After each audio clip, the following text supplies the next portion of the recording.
Hari ini kita akan renungkan kitab 1 Samuel pasal 19, teksnya ayat 13 sampai 24 dan sudah dibagi dua paragraf. Paragraf yang pertama ayat 13 sampai 17. Mikal berdusta kepada orang-orang suruhan bahwa Daud sakit, tetapi setelah Saul tahu, dia berkata bahwa membiarkan Daud. Paragraf yang kedua ayat 18 sampai 24. Saul pergi ke Nayot dekat Lama untuk kejar Daud. Tetapi dia dianggap roh Allah dan ia lebah terhantar dengan telanjang. Kesimpulan hari ini, setelah Daud lari, Mikal berdusta kepada orang-orang suruhan bahwa Daud sakit. Tetapi Saul perintahkan, bawalah dia di atas tempat tidur itu kemari. Dan mereka baru tahu akan Daud telah lari. Jadi Mikal berkata kepada Saul akan membiarkan Daud. Kemudian Daud datang kepada Samuel di Nayot dekat Lama dan tinggal di sana. Saul mengirim orang-orang supaya tangkap Daud, tetapi tidak berhasil sebab roh Allah berjaga Daud.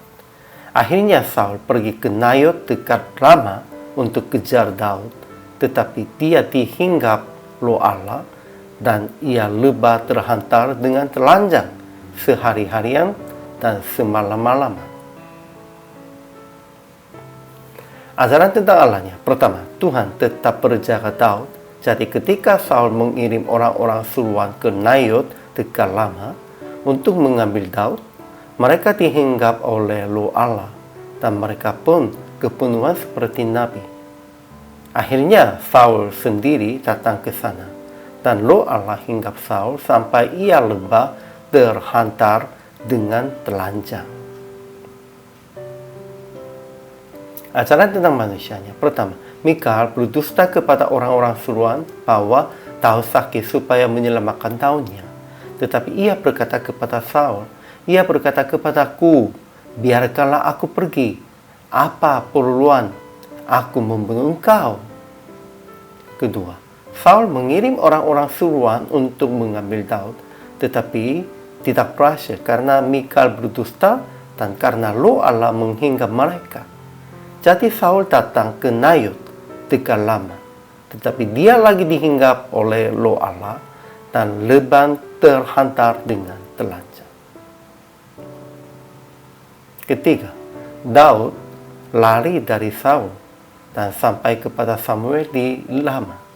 Dia memberitahukan kepada segala yang dilakukannya Saul kepadanya.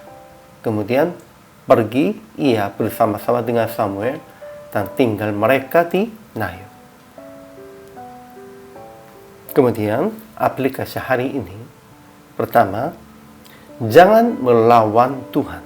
Dan kalau sudah jelas kehendak Tuhan, secepatnya berbalik dari melawan rencana dan orang dan apapun, supaya taat kepada Tuhan.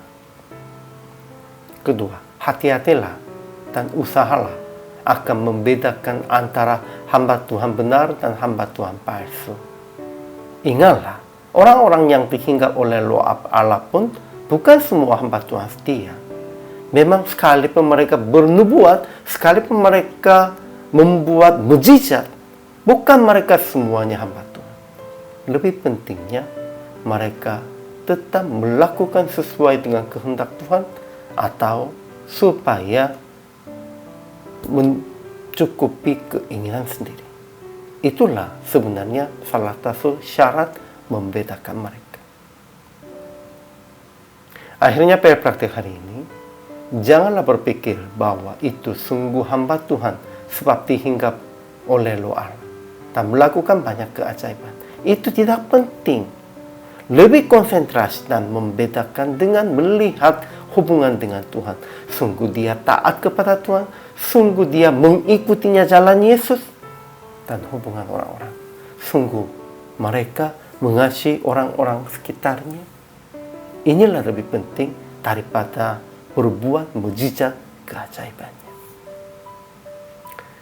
Inilah harus menjadi syarat kepada semua orang percaya dan juga hamba Tuhan.